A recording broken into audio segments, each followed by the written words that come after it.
Hey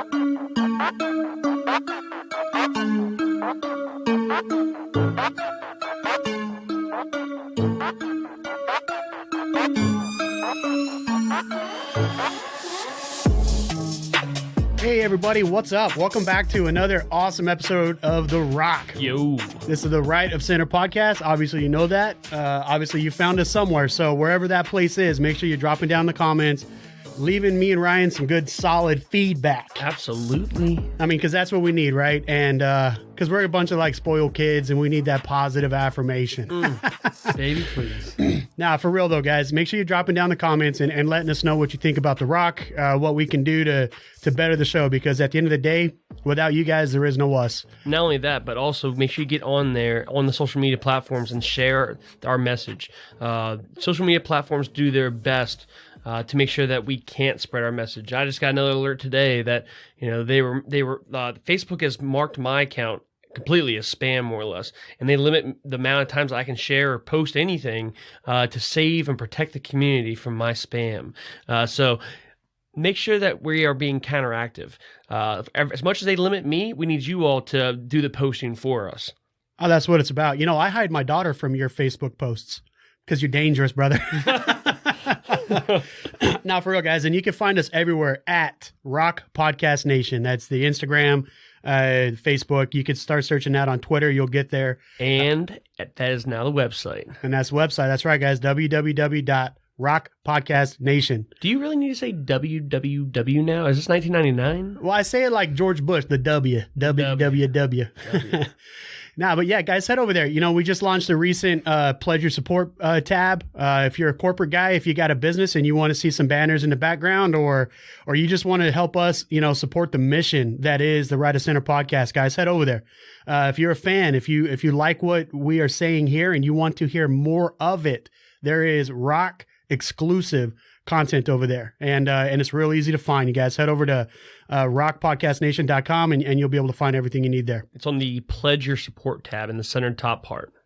That's right. Hey, Ryan, remember it was a couple days ago, I think it was the episode that just came out, we were talking about COVID and COVID crazy, and we left some teasers there, right? And it was kind of the 8 myths that are surrounding COVID right now, and a lot of them, man.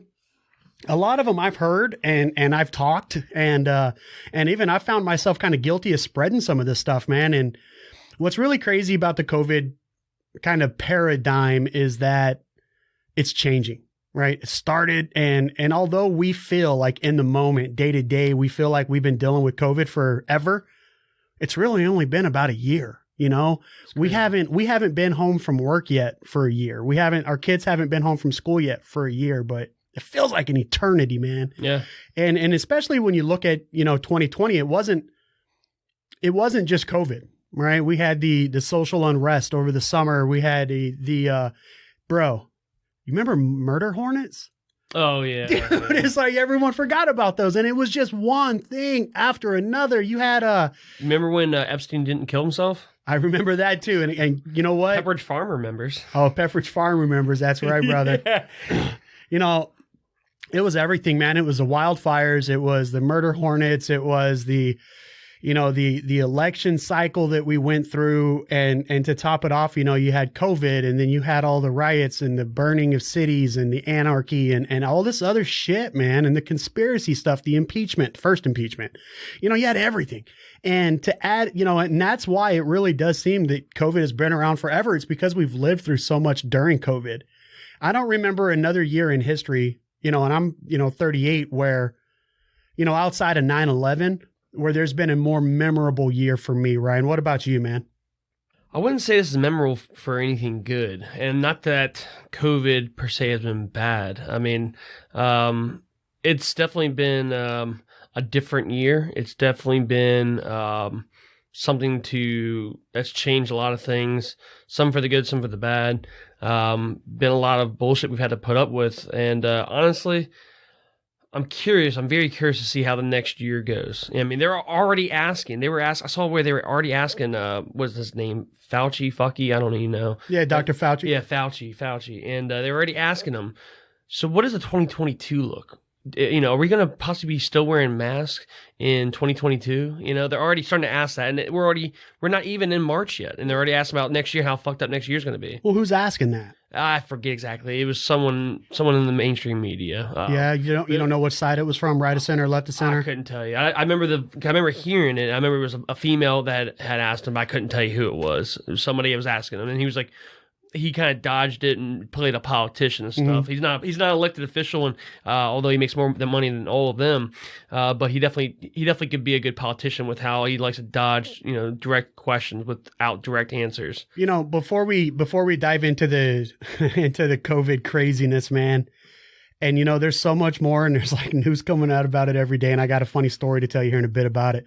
But you just mentioned Dr. Fauci and how he is kind of forced to be political, and that's the thing with politicians, man, is they say so much without saying anything. They use their words as diversion tactics. And I suck at that. I've always been a straight to the point, say what I have on my mind and just cut to the chase stuff. And, lately it's kind of I wouldn't say it's got me in trouble at work, but as I'm kind of moving up the ranks a bit, right, I'm finding myself in these positions where I need to talk to a lot of people. And luckily, I'm not like in some senior position. Like I still have I still have like a net, a safety net. Yeah. Like if I start talking myself into a corner, there's somebody there that can bail me out. But, Dr. Fauci on the main stage, who's there to bail him out? There's nobody. Well, he could say anything he wants, and people are going to take it as truth. Even if he gaffes and fucks up and says something completely wrong, they're not going to probably catch it. They're just going to say, well, that must be the new truth that we have to now live. He might, like, the whole 2-mask thing, that could, I don't think it was. I think he meant to say that, but that could have been a total gap that he mistakenly said, and people are just now running with the 2-mask thing. He might, somebody might mistakenly say 4 masks next month, and then everybody's going to just run with it, and how do you roll that back? The 2-mask thing is funny, bro. How much money, if we look at like how much money Dr. Fauci makes from all of this shit, do you think that we could like quantify how much money he's made by saying wear 2 masks? And let me put that into perspective, because, it's like gloves, bro. If you walk outside with 1 pair of gloves on and your hands get cold, what do you think you should do? Put on 2. Put on a second pair of gloves. It's not like that's a novel fucking idea. You know what I'm saying? Well, what happened? I remember the days when you were in the Marine Corps and you just put them in your pocket. Even if somebody was looking. You didn't put your hands in your pocket in the Marine Corps. When nobody was looking. Hey, Chesty Pooler. It's like the Grand Old Man in the Marine Corps. Not the Grand Old Man. Yeah. That's Ultra Bart Anderson. But anyway, Chesty Pooler, one of the most infamous and sought after and looked up to Marines. I don't know if he actually said this, but one of the sayings is that he said, because he was one of those, he didn't, he wasn't, what's the best way to put it? He wasn't a garrison guy. He was a freaking field guy. Yeah. And he said, it was one of these quotes that was attributed to him. It said, a cold Marine with empty pockets is a dumb motherfucker. Yeah, man. But like that's the thing that like, the Marine Corps, when you're in there, like the mainstream thing is don't put your hands in your pockets. You put your hands in your pockets, you're a shithead. Why? Why is that a bad thing? That's it's not just the Marine Corps. It's the same thing in the Army. Yeah, I mean, especially if you're doing it for a purpose, you're just casually doing it and you're in uniform, you're trying to look professional. It doesn't look professional, maybe. But if you're out in the field cold as fuck, put your hands in your fucking pockets. Yeah, don't man. Be dumb. Yeah, man. Yeah, but what I'm trying to say, what I was getting at with the Dr. Fauci saying to wear 2 masking, it's like that's an obvious thing. For one, if you believe, and I know, Ryan, that you kind of sway on this a little bit, but, for those of you out there in the audience, if you believe that 1 mask is going to do something, it follows that doubling that up would do even more, so it's like, people are touting Dr. Fauci as some fucking genius because he said the obvious, and you said something, man. You said that Dr. Fauci can get away with saying whatever the hell he wants because he doesn't have a safety net. And that's kind of true, but it's also kind of false. And let me tell you why. So when Donald Trump was in office, Dr. Fauci could say whatever the hell he wanted because guess what would happen? Everyone would hear that and then they would blame Donald Trump. Right? It was like Donald Trump was the fall guy for everybody. But that is a sign, and I'm not saying Donald Trump was a great leader, but that's a sign of a great leader, right? What do great leaders do, right? They give credit and they accept blame, right? And Donald Trump was like that. He was like, well, he could have been like that, but there toward the end, he did a whole lot of finger pointing.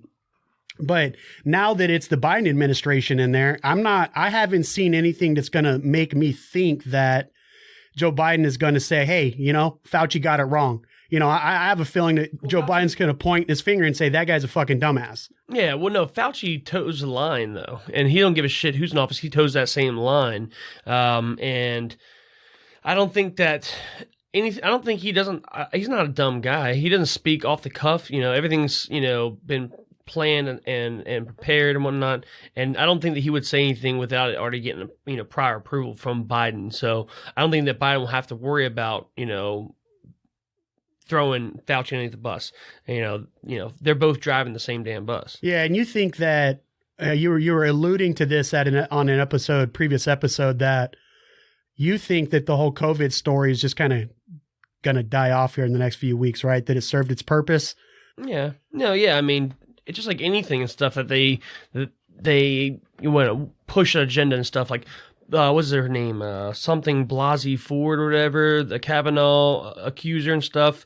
You know what I'm talking about? Mm-hmm. Yeah, like once her purpose had been exhausted, you never hear about her anymore. It's a dead issue and stuff. So I think once they've exhausted what they are going to do with this whole COVID bullshit, once it's run its course and it's done, not so much the virus itself, but the political advantages of it. Once that's run its course and it's been exhausted, they're just going to let it die. Just like they did there for a little bit. They let it die a little bit during the whole George Floyd protests and riots, all that stuff. For like a week there, you didn't hear shit about COVID, But then that died, and then they found a way to revive the whole COVID bullshit. Let's jump into that a bit. Never let a good tragedy go to waste. That's what several Democrats have been attributed with. Well, I think that is just the journalistic attitude since we've moved into the 24-hour news cycle, right? Yeah. It's all about capturing that click. Mm-hmm. And when you're monetized by the amount of clicks you get, you're going to try to put out the best buzzworthy content you could grab. Sometimes at the detriment of the person viewing it, because the sources haven't always been fact checked. Right. And what you saw was it was against the narrative to tell thousands of people standing together in support of or I would say, in an act of defiance against the heinous act that was committed upon George Floyd. It was okay to have thousands of people standing together for that, maybe with masks, but right? not maybe with voting. Well, maybe with masks, maybe without, right? And it was fine then. It was saying, let them do their peaceful protest, right? But then as soon as it came to voting, right, and having the line set up for the voting polls and all that other stuff, COVID was a big deal again. But there was a few months between there, right? We're talking from, summertime George Floyd issue to, and when I say issue, ladies and gentlemen, I'm not trying to diminish the brevity of that situation. And frankly, we'll get into that in an upcoming episode very soon. So guys, make sure you're subscribed at ROC Podcast Nation. Get over to the website, subscribe over there as well. But it's convenient when it fits a narrative. And then when something more tragic kind of peeks its little head up, right, the news shifts focus. Some would say as it should. What we need to be aware of is the things that have the most impact to the American population.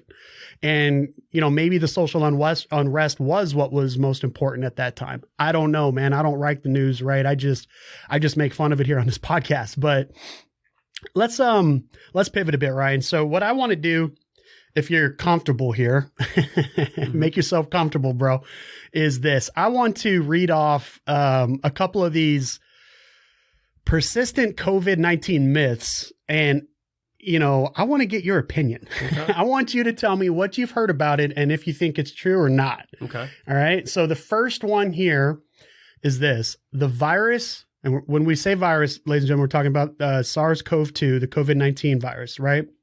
The novel coronavirus.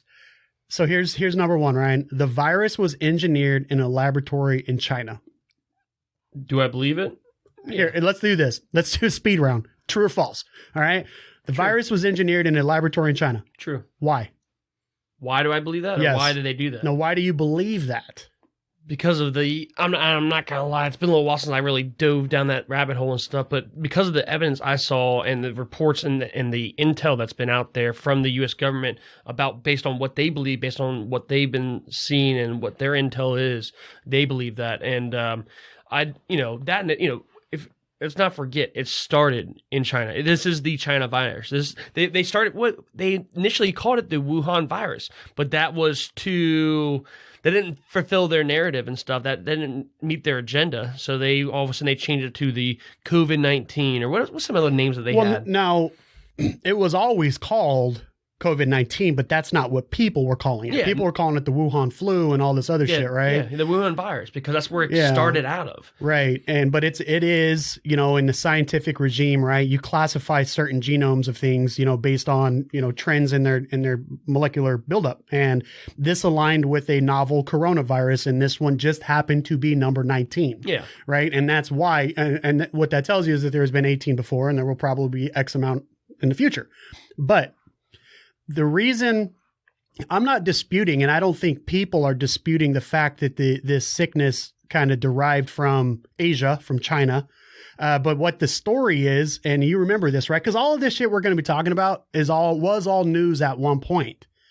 The story that people are talking about is that the virus was engineered in a laboratory, and everyone just kind of pushes that agenda. Well, I did some investigation, as I'm prone to do, and what people are saying, or let me correct that. Why that is false, right?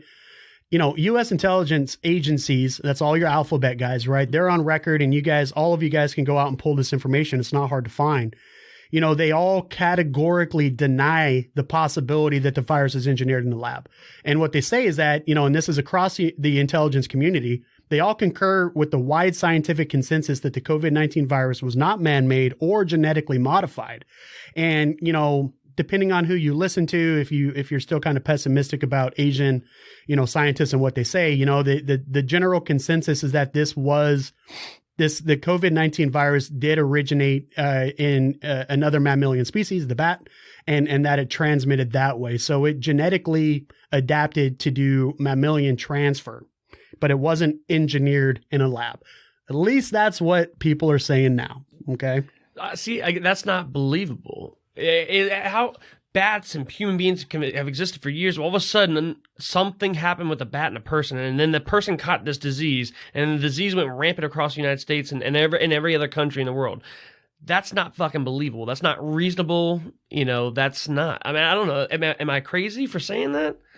Well, I mean, it's much more believable that the government, any government, had created this type of thing, and then it got fucking loose, whether by accident or by the objectives of that country, or terrorist, infiltrated that agency and got that out of there. That's much more believable and reasonable and plausible than a fucking bat got eaten the wrong way and all of a sudden everybody's got the fucking Wuhan flu. Well, it may not be because the bat was eaten, right? I mean, there are cross species and sicknesses all the time. Look at the swine flu, look at the avian flu. I might be wrong here. Wasn't there, I don't know if it's true or if there was a rumor at one time or whatever, but wasn't there a rumor at least that's how AIDS started? That somebody was fucking a monkey in Africa and all of a sudden that's how they caught AIDS and it spread like wildfire? Am I wrong? No, you're right. And actually, depending on what, How do you fuck a bat?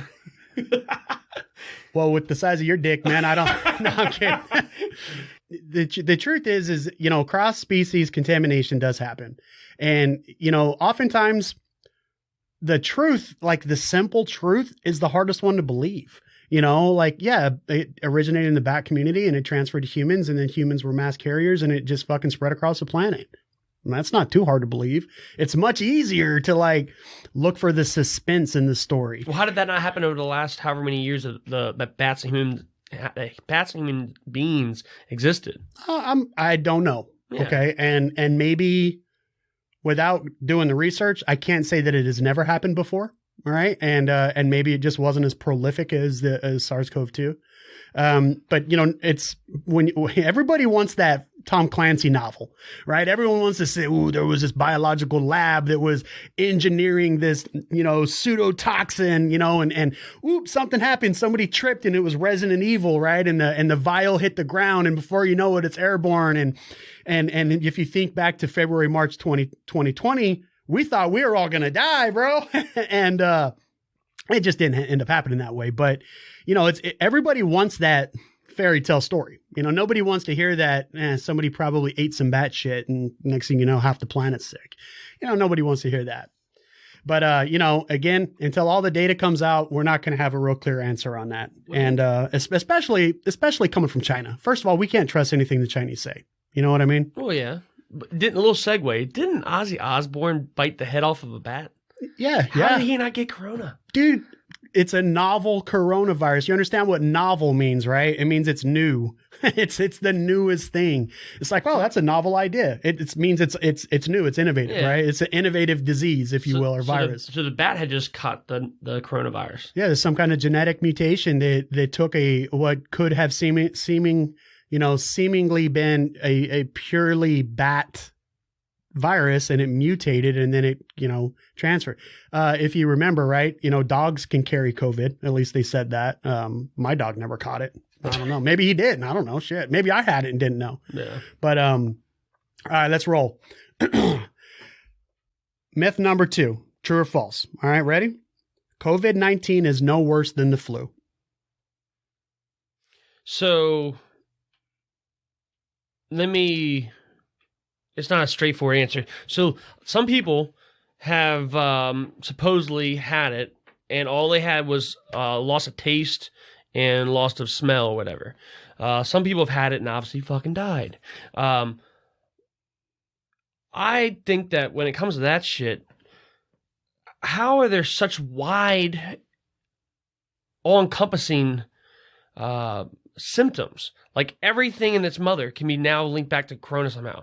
Oh yeah, I was pissing blood. You must have corona. Mm-hmm. Oh, that burger didn't taste the same as last time. Oh, fucking corona. Oh, what was some other symptoms? Like everything. Your nose is plugged. You have diarrhea. You can't taste something. You can't smell something. Your nose is stuffed. Your eyes are watery.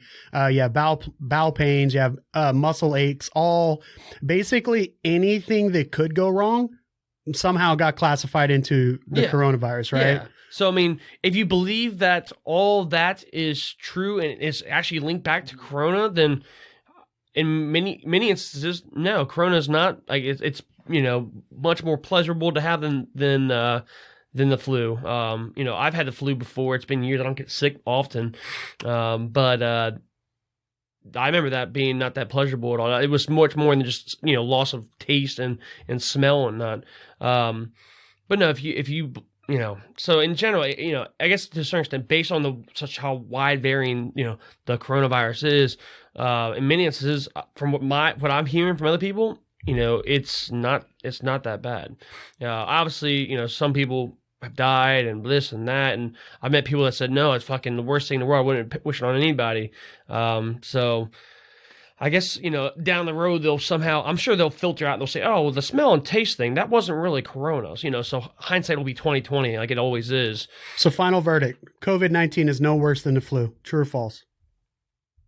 I don't think it's a black and white based on the vagueness of the information they have out there. Okay. I don't think it's a black and white. So here's some information for you. Okay. Again, there's deniers out there and there's people that are going to tell me my information is bullshit, which is fine, guys. Yeah. You know what? Jump down in those comments and let me know because you better come prepared.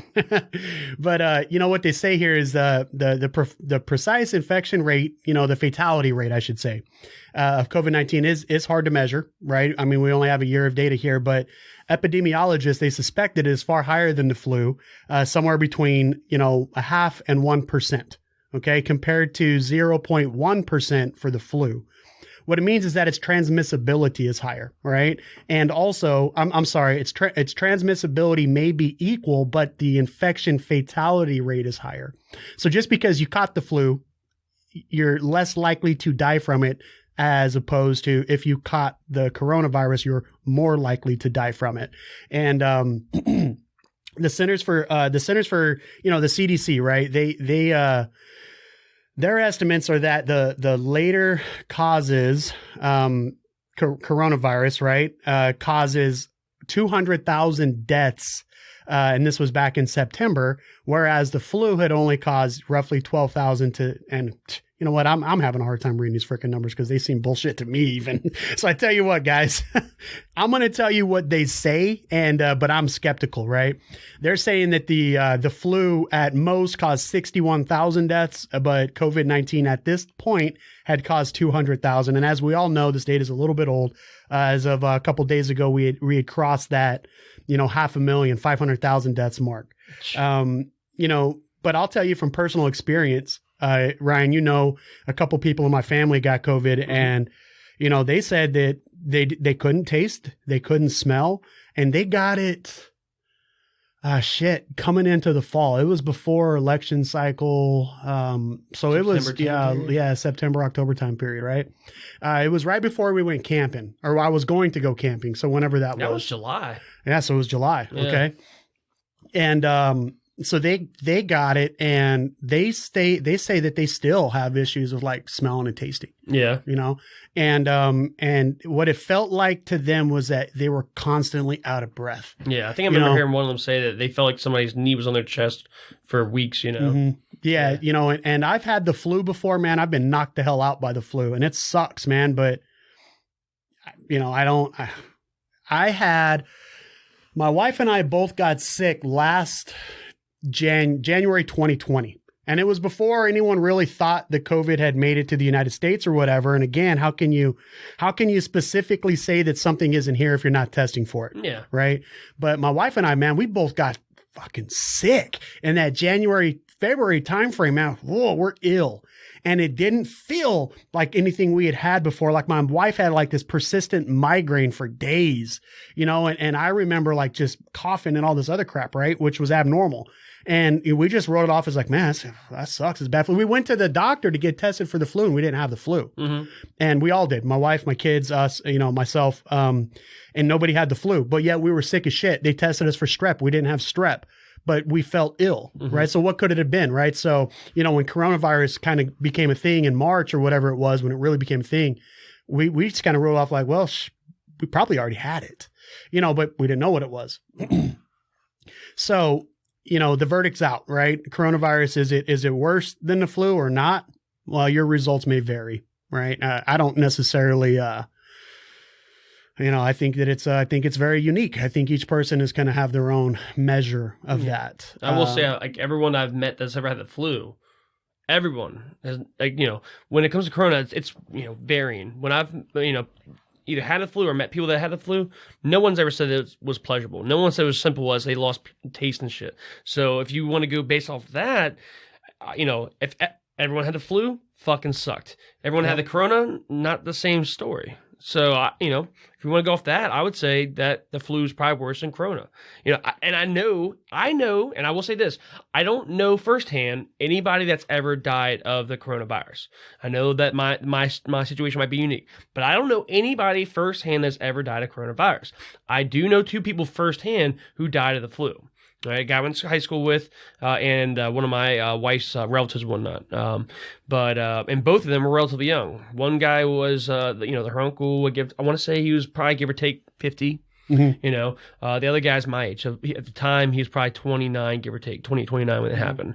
So I know, again, my experience, I'm not saying that my experience is end all be all and stuff, but based on my experience, based on the people that I've met and interacted with, based on the people I know that have died from either or, the experiences have been consistently worse when it comes to flu versus the average when it comes to corona.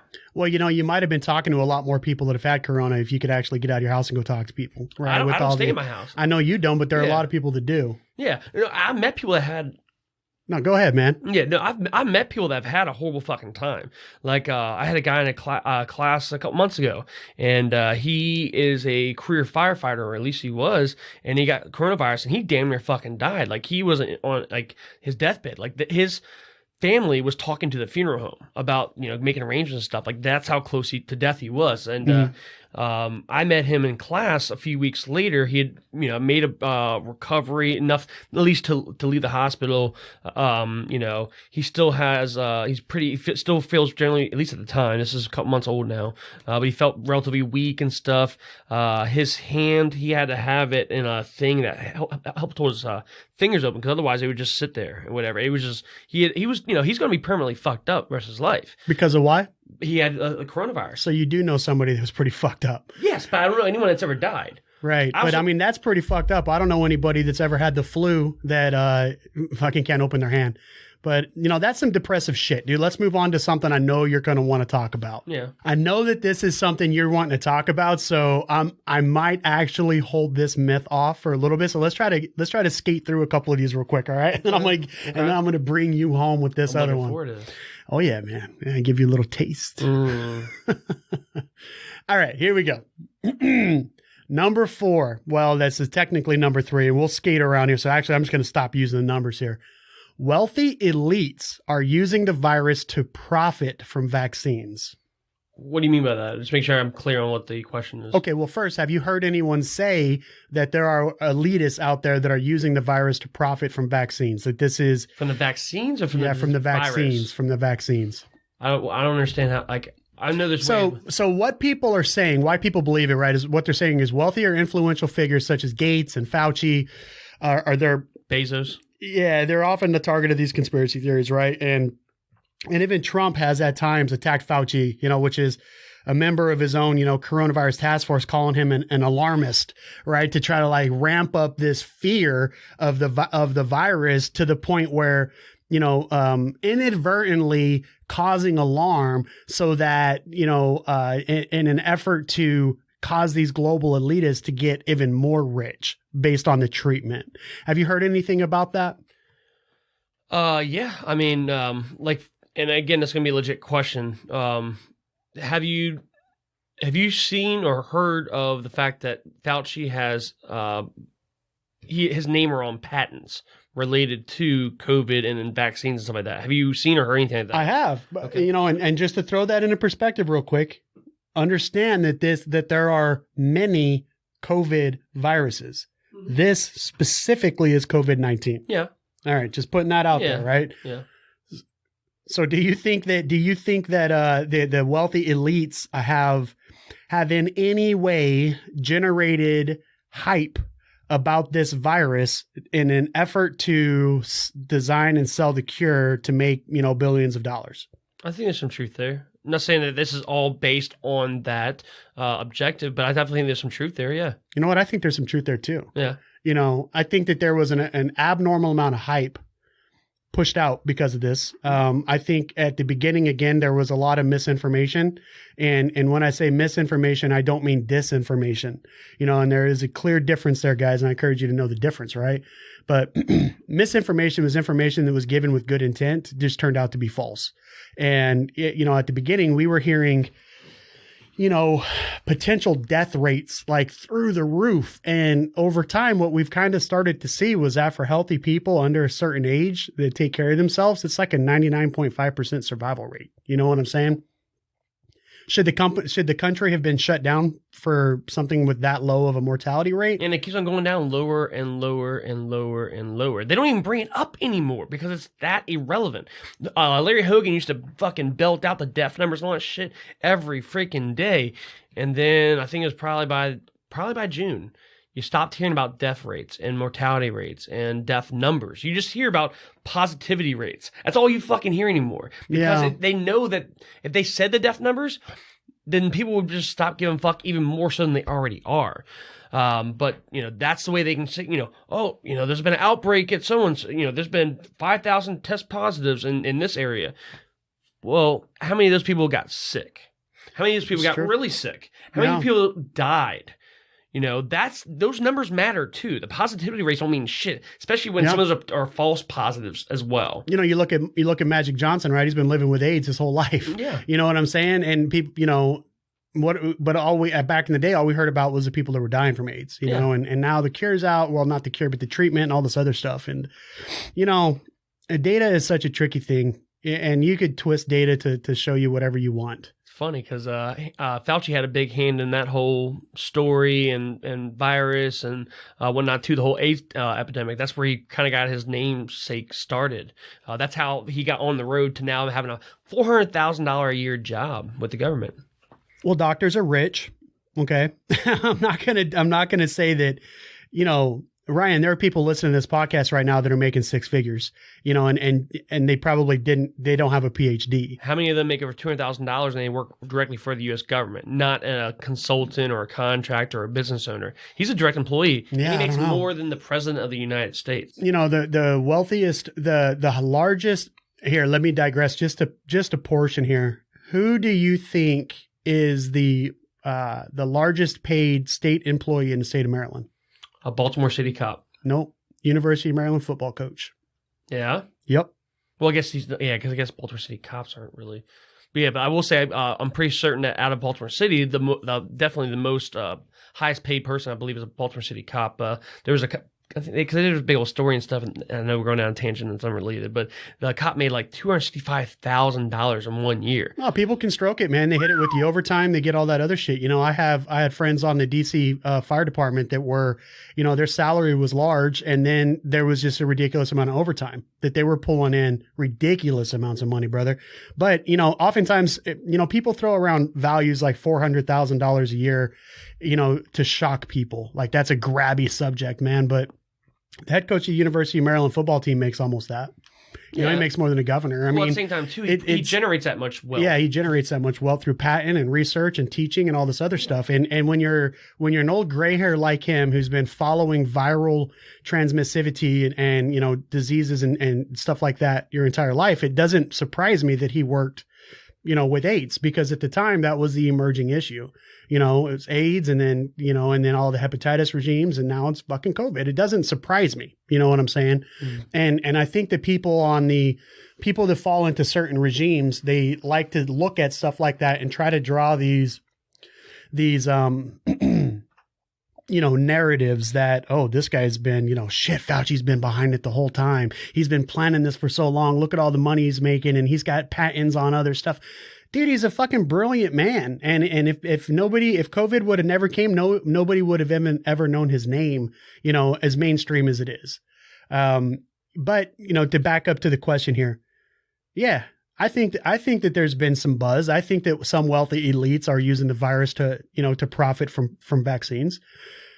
Certainly, that's what you do. You generate a market buzz, and then you roll out the product. Yeah. And that's just basic business fundamentals. I mean, but the other thing, too, that definitely leads me further to disbelieve all this bullshit is that they don't even believe their own bullshit they're putting out.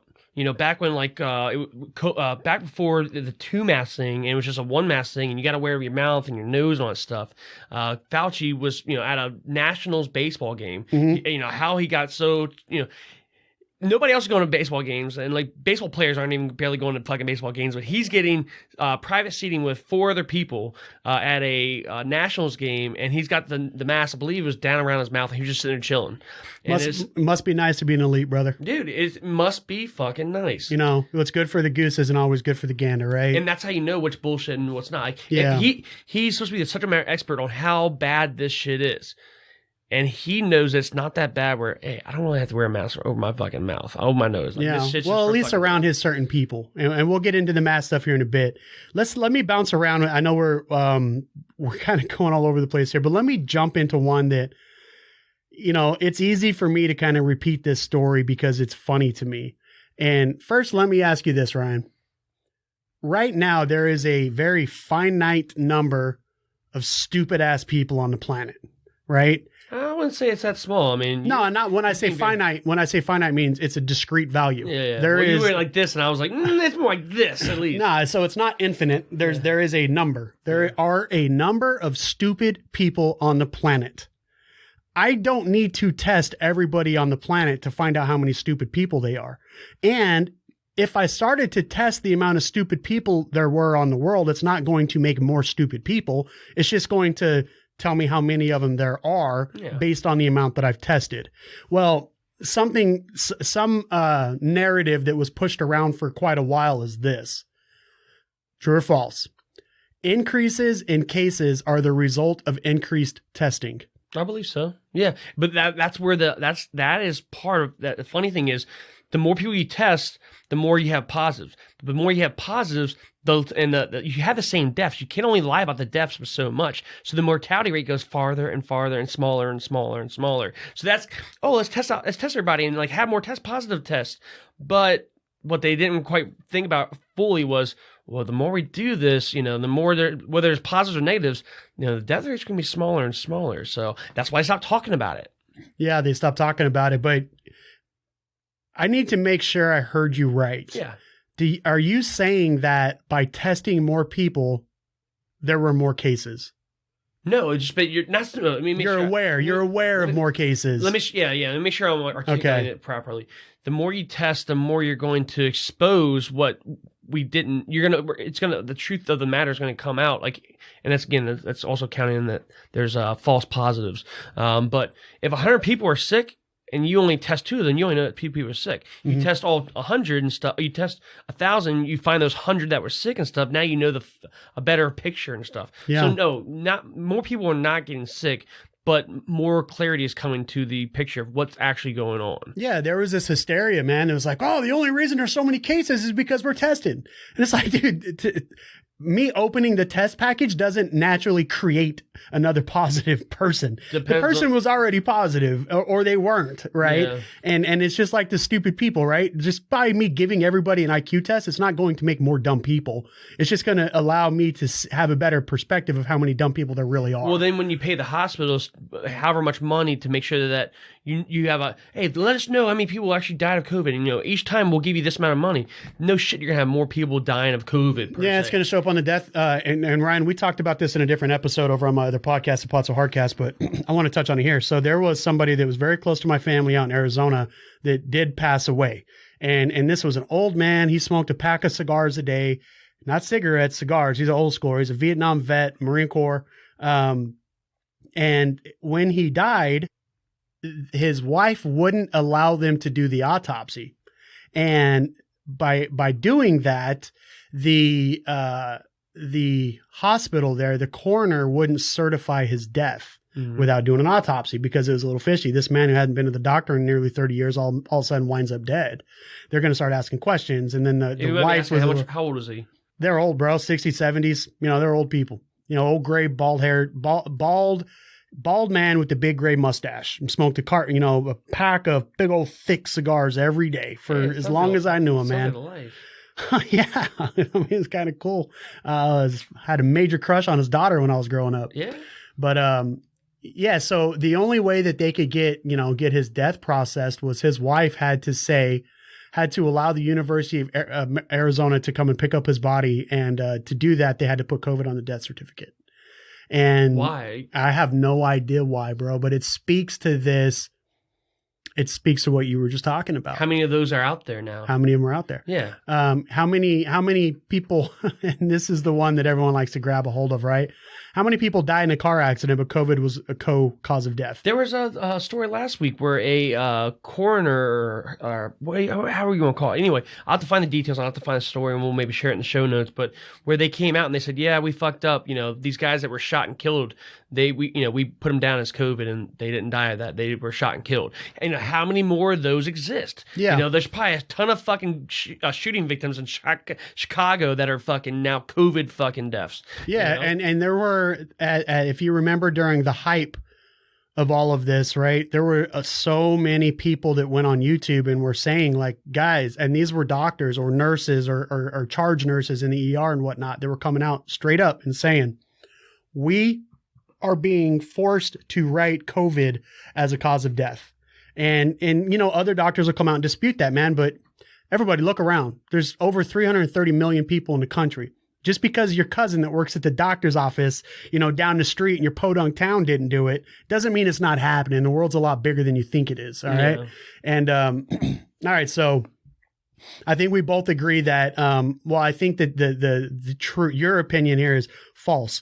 Increases in cases are not the result of increased testing.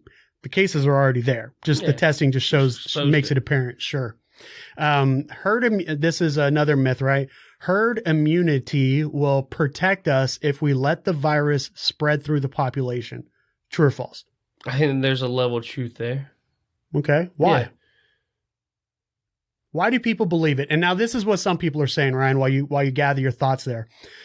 Some people believe that, they want to get back to a normal life, and without a widely available, COVID-19 vaccine, the only way to really achieve that way of life again is to build up some herd immunity, right? And what that's going to do is it's going to allow a substantial number of people to get sick. And based on the amount of people that get sick, we start to build up this asymptomatic population. And before you know it, it's not really spreading very much, right? And population-based antibody studies, right? They show that the hardest hit regions are far from that threshold. And what that means is this: even the hardest hit, population centers in the country that, the coronavirus has targeted, it really hasn't established herd immunity. People are still getting sick. So now that I've kind of said that, Ryan, do you think that if we just stop giving people the vaccine and we just allow people to go back to their normal everyday lives, that eventually the COVID-19 virus will go away? With due time. How much time, I don't know, but I think with due time that would be true. Look, when it comes to the vaccines, I'm not fucking getting it. I'm not, whatever. But I think that with allowing those that want it, not forcing it by an employer, forcing it to go to schools or whatever, with allowing those that want to get it, and with those that don't want it to be able to live their lives and stuff, I think that at some point we're going to get to, normal, as long as the fucking, mainstream media allows it, and the fucking Democrats. And if no vaccine was pushed, just by normal interaction every day, I think that eventually it'll get to that too. Would it be faster or slower one way or the other? I don't know. But at some point it's going to, we're going to get there. All right, let's flow out here. We only got a couple more to get to here, and so let's get to them here. So you were just talking about a vaccine, right? And a lot of people are saying that a COVID-19 vaccine will be unsafe. Do you believe that or not? Just, I'm not, to a certain extent, I'm not 100% personal on anything to a certain extent. Can that be true for some people experience? Yeah. I mean, there are people out there that have had different vaccines, and that's created a problem for them. Yes. Have even those who are administering that vaccines, that there can be problems. Yeah. Like they say, if you're pregnant or you're about to get pregnant, don't fucking get the vaccine. There's been other, demographics like that too. If you have the COVID virus, don't take the vaccine. If you're allergic to Moderna, don't take Moderna. It's like, it's one of those things, right? Yeah. Yeah. But no, I think that there's definitely some truth there. Is it 100%? No, but I mean, am I willing to put myself out there and whatever amount of risk, whether it's a 5% risk or 100% risk, whatever, am I willing to put myself out there to that risk? No, it's not necessary. I've been out here doing my thing just like normal. Nothing. This is the same. This is 2019 for me. I haven't changed anything I do, and I haven't got sick at all. I'm sure that if I'm about to find out next week, probably to a certain extent, I get surgery in about another week or two, and a couple of days prior to that, I had to have a COVID test before I go in the hospital and spread and kill everybody. Honestly, I am somewhat nervous to the fact that, not that I'm gonna test positive, because I don't give a shit. It's not gonna change anything I do. I'm sure that I think there's a large chance that I could be testing positive on that, and I'm not sick and I never get sick. I think that I may have already gotten it. I haven't gotten sick though, at all. Like, I've had a normal life the past year. But I just because I really need the surgery. My nose is all clogged up. I can't breathe for shit. That's part of the reason why I don't wear a fucking mask. It's not just because of my politics, because I can't fucking breathe. Right. I got 90% blockage up my nose. And like when I got a CT scan, I got two opinions, and both ENTs were like, dude, like, are you all right? Like, I can't fucking breathe. So I got to go in there, and they're going to put me under, and they're going to clean all my nasal passages out. I got a deviated septum too. They're going to try to fix that again. This is the third time I've had this problem, so this is not a new problem. I get winded just talking sometimes. Like when I get all hyped up and talking to you about whatever, or if I'm in class, I teach for a living, and I talk in front of people. Sometimes I get winded and stuff, and I know you hear it when you edit this fucking podcast audio.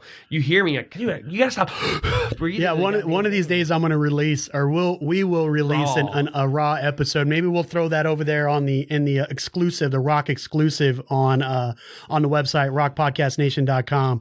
Yeah, guys, head over there, rockpodcastnation.com. You could jump into the pledge your support, and you'll gain access to all of the exclusive content that we host there.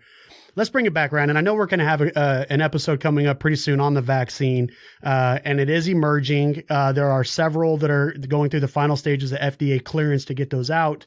And right now the data is still a little bit new. And, people it's in their right to be a little nervous about something new that really has been rushed through, the process. Time tested. It's not time tested. I would ask you, but again, I don't want to put your personal business out there, but I'm sure that your daughters they got a vaccine at some point. Yeah, sure they did, right? Everybody does. A lot of people do. Let's pull off of the vaccine for a little bit. Like I said, I know we're going to talk pretty soon. Let me get back here to the question I wanted to ask you earlier. And I think this is going to be a banger, guys. So, Ryan, one of the myths is classified as a myth, okay? One of the myths that is circulating through society today is this: you don't need to wear a mask. True or false? I think there's probably people that do need to. Do I need to? No. You are making this game so not fun, brother. I was expecting you to be like, fuck no, they don't need to wear a mask. No. I'm giving you a hard time. No. I really do want to hear your honest opinion. Yeah, no, man. I mean, there's people like that. Hey, if you're nervous or whatever and you think that gives you an extra level of protection or at least peace of mind, then fucking go. And when you do go out, if you're that scared that you're going to die, you probably shouldn't go out in the first place. But if you're going to and it gives you a sense of peace and stuff and peace of mind, then fucking do it. Whether it helps you physically, virally, or whatever you want to put it, or just mentally, fine. Is that me? No. Literally it doesn't help me at all. It only hurts me. And then I hate those people that play the whole, honestly, it was genius of them to do it, come up with this of your mask is for me and my mask is for you. If you don't wear it, you're a selfish little bastard that needs to go die. I hate that shit. Just like me carrying a gun is, that's my own personal decision. I've decided that was necessary for me and my family. I hope I never need it, blah, blah, blah. But I don't think that you should be forced to carry a gun. And your gun, if you do carry a gun, your gun's not for me and my gun's not for you. My gun is for me. My gun is for me and my family. If I were to somehow use it and it helped to protect other people, then so be it. But that's not my objective. That's not why I have a firearm. I don't have a firearm to go play fucking Deputy Do-Right on the streets of fucking Maryland, So to, I guess, hit your question directly, are there people that should wear a mask, I guess? Yeah, but who's to say that is that individual person? Sure. That is, you brought it up there, right? I wear a mask for you, you wear a mask for me. And again, as we've kind of established on this podcast series is, I am split, and I do have this soft spot in my heart for the world, right? And for the people of the United States. And if me wearing a mask is going to do any damn bit of good to help somebody else not lose a brother or a sister or lose themselves, then fuck it, man, I'm going to wear it. Do I need, and the question here is, you don't need to wear a mask. Well, you don't need to wake up every day. You don't need to put fucking shoes on. There's a lot of things in life you don't need to do. To me, when people run around like, you don't need to be wearing that. Well, buddy, you don't need to fucking talk to me. You don't need to be in my face right now. Yeah. Keep talking and I might put you out. Yeah. Right. And not trying to sound like a badass, but it's like, mind your own fucking business, and I think I'm reaffirming or kind of just boosting up your comment there. It's your choice. Yeah. It is your choice. And that, when we start, well, first, let me just throw this out there. That's it for asking about, the different COVID masks. And now I kind of want to hit on something here. When we are held so tightly by our right to choose, sometimes things can become dangerous. And, I'm going to go out on a limb here and say, if we had the right to choose as a society to silence a minority, right? It's our choice. I could choose not to do business with that guy. And we get enough guys that are all agreeing like, yeah, we're all going to choose not to do business with that guy. Sounds like Facebook. Well, not only that, dude, it sounds like some segregation. Yeah. And if, we don't need any more division in this country than we already do. We are pulled apart from so many different angles, brother. We're pulled apart on religion and politics and sexuality. We're pulled apart, as I talked about before. We're pulled apart over the stupidest shit like Coke versus Pepsi, Chevy versus Ford. I even heard a commercial on the radio earlier for a credit card that was meant for and targeting a certain race. They're like, this credit, if you are this race, we want you. Like, we want your business as a consumer. We want your business as a business. It's for a certain race. Like, how fucking stupid is that? And dude, I don't want to talk much more about that because I know we're about to get into recording another episode that's going to focus a lot on race and people's different reactions to race. And that's a teaser, guys. Make sure you're subscribed to the podcast over at the website and stay tuned so you guys don't miss out on that upcoming episode. To tie it back together here, dude, what if coronavirus was fucking crazy? What if it really was as bad as everyone predicted it to be? Do you think at that point the choice should have been taken away from people to wear the mask? And just be real. Do you think that if the mortality rate of COVID was something like 10%, like a big number like that, 1 in 10 people that caught it would die? It would reduce our population by 1/10. Do you think that it's in the rights of the government to force us to wear, precautionary, like a mask or something like that? No, honestly, no. Even if it goes against my own health, I guess you say, whatever, I'm all for to the grave for individual liberties and whatnot. Just like even if crime skyrocketed and stuff and like people are like getting slain in the streets, it's like fucking the purge. I don't think that you should be forced to carry a gun. Do I think that anyone should be able to carry a gun? And I think that, people should carry guns? Yes. But do I think to the point where I think it should be forced upon you? No. So regardless of how good or bad the circumstances is, whether it's crime or with a virus, I don't think that anybody should be forced to do any fucking thing. Yeah, it's such a touchy subject, man. I mean, we look at, it's easy for people to forget that politicians aren't our boss, right? They're our elected representatives. Yeah. And a lot of times, politicians try to act like your parents.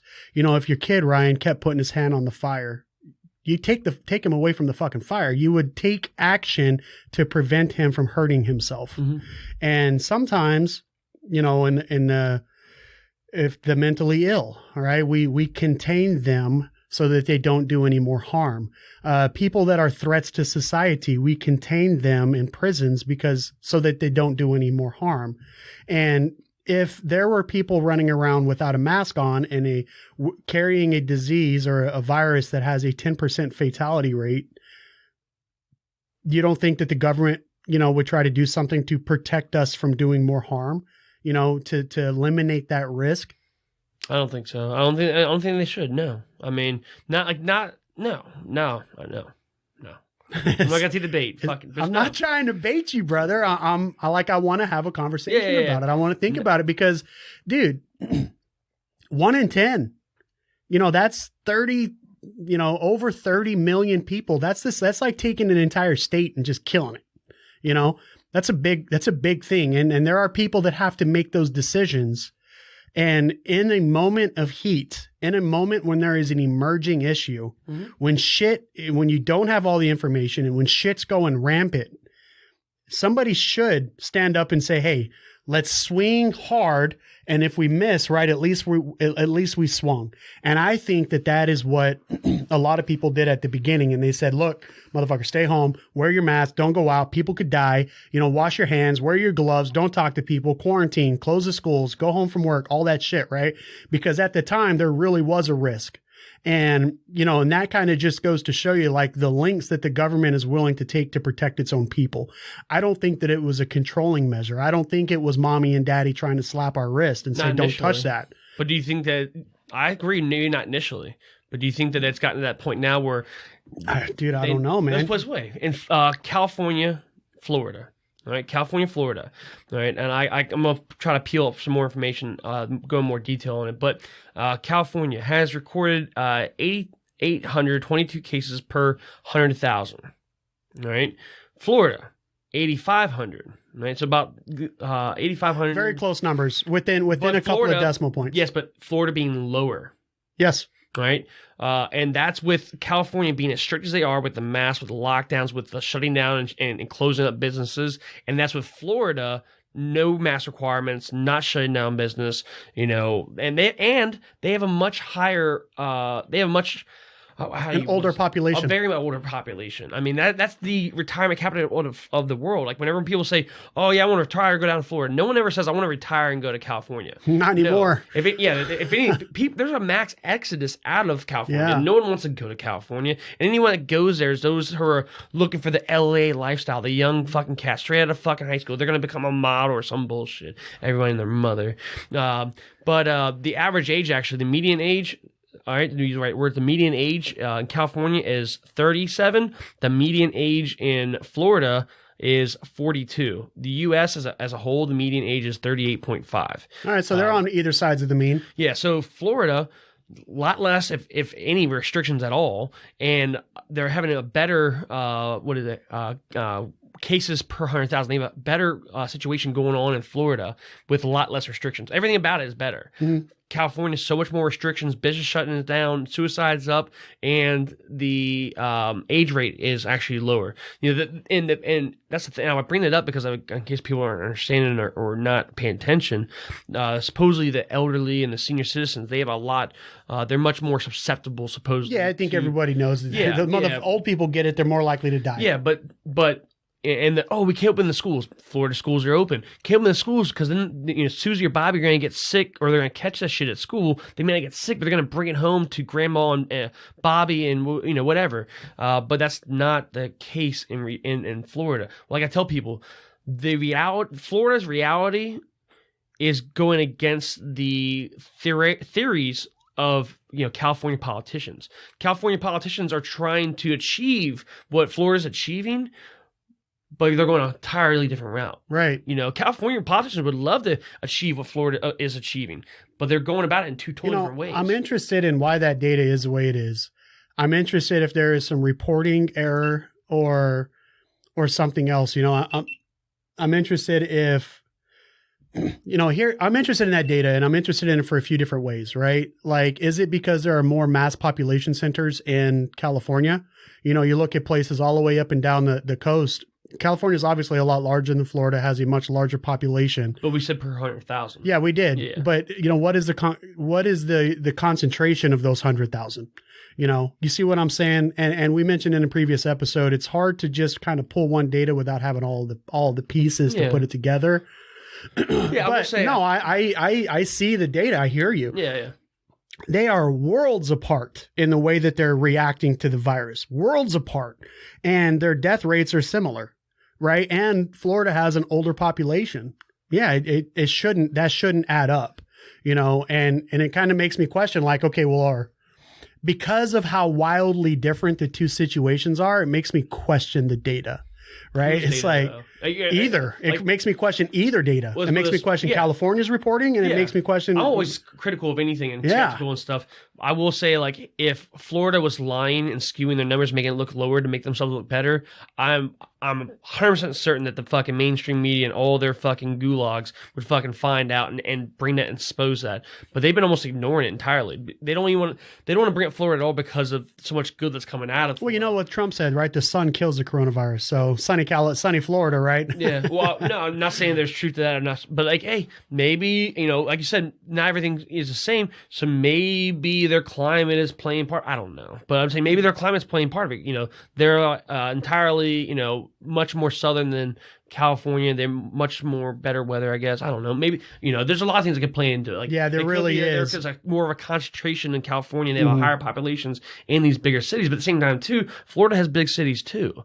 Miami, Jacksonville, but they're distributed. Orlando. They're distributed a little bit differently. I mean, they really are, Ryan. They are worlds apart. Yeah. And the way that they've reacted to the virus is worlds apart, yet their mortality rate is about the same. That's crazy, man. Ryan, I think we kicked the hell out of this horse, man. We've covered a lot, guys, on the COVID crazy. And there's more. I mean, this is something that we could talk about for a long time, but let's go ahead and call it there. Ryan, what do you think, man? Next time, Yeah, there's a lot. I mean, here's a teaser, guys. Do you know that the federal governments, there was in the most recent stimulus package that's being released on, I think it was like somewhere in over page 300, buried deep in there, there is language written for federal employees to get some absurd amount of days off.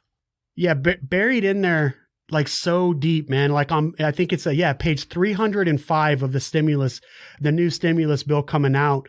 They are allowing, federal employees up to 15 weeks off if their kids are home from school. And it doesn't specify if it's high school, grade school, doesn't specify if it's college. It doesn't give an age range if you're under 18. It doesn't. But what it does say is if your kid is home from school at all, and they're very specific in that. If it's hybrid learning, if your kid's only in school part-time, if he's home at all. What about my 2-year-old? Because she's not in school. She could be.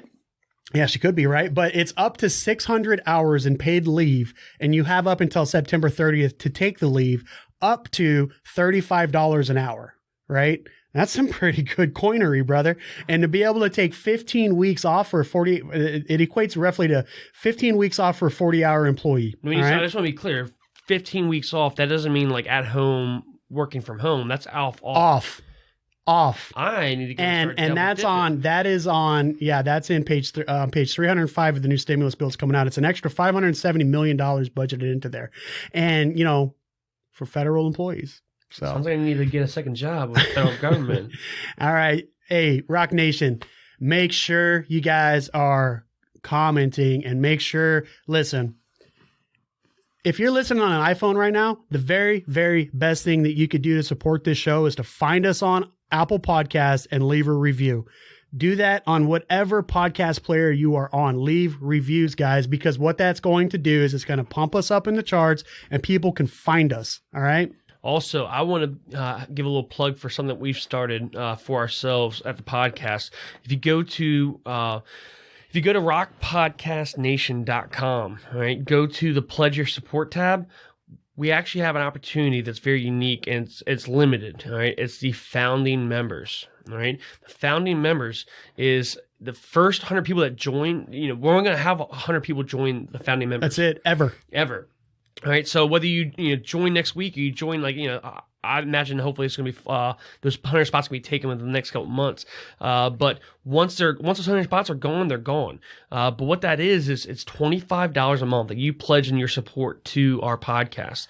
All right, that helps us in launching this show because we got a couple episodes and stuff, but there's more things that we need to do and get and obtain to be able to really take this podcast to where it needs to be. But it's going to be an exclusive podcast segment of our pledge your support that you can do. All right, with that, we're actually going to be getting. We're working on right now and stuff. We have these very nifty, very cool looking, very classy but practical challenge coins for the founding members, and we're only getting 100 made because we only have 100 founding members. We're going to get 100 of them made, and if you become a founding member, we're going to make sure each founding member receives one of these challenge coins. This is going to be actually a challenge coin that you can use as a bottle opener, but again, it's very classily done. Also with that, you'll have access to, we have private Facebook and MeWe groups for our founding members that you're going to have access to, and we're going to be put nice special private posts in there for you. You're also going to get access to our premium blogs and also additional show content we are putting out there. We have our show content that we make and we record and we put out there for the general public to be able to view and listen to. But we're going to have additional content that is just for our premium members. Also, for our founding members, we're going to give you a show shout out. And then we're also going to have on our website, we're going to have a tab that is dedicated to our founding members. And we're going to have your name permanently listed on there as a founding member. We're also going to give you every September, as long as you maintain your founding member status with us, you're going to have a free Rock Podcast Nation hoodie sent to you every September. We're going to get a fresh new design and we're going to get them made in your size and we're going to have them sent out to you. And that's going to be compliments of the Rock Podcast. And that's for you being a founding member of our podcast. Yo, it's totally exclusive, guys. And also letting you know too, we are getting custom hats made for the podcast, and me and Mikey, we're going to autograph them and send it out to each one of our founding members as well. So that is going to be the ways that we are going to thank you for being one of the founding members of this podcast.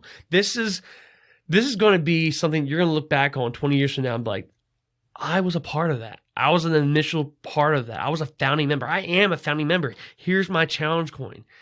What the fuck have you done with your life? I'm a founding member of the ROC Podcast Nation. What the fuck have you done? Oh, yeah, baby. You know? And so this could be something you're going to be really proud of. And we are going to be very appreciative of you being able to support us in this way. Again, it's $25 per month. You can go to our website, rockpodcastnation.com, and you're going to hit the Pledge Your Support tab in the center of your screen.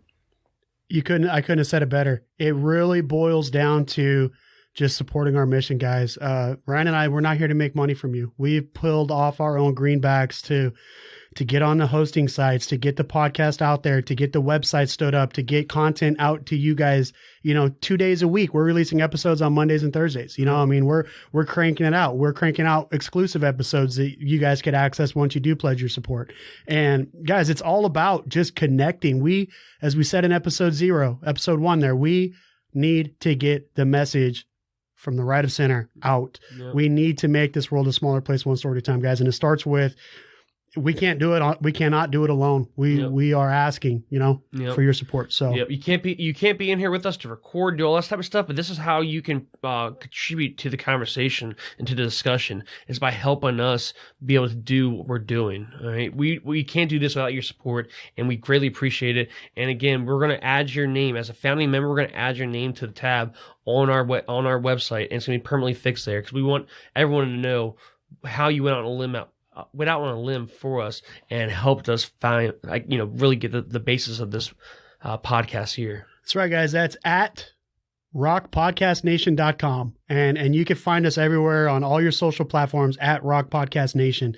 And while you're there, leave a comment. Let us know. Absolutely. Tell Ryan he needs to quit huffing and puffing in the damn microphone. I cannot wait for that surgery, man. I really can't. Hey, and with that, guys, we're out. Deuces.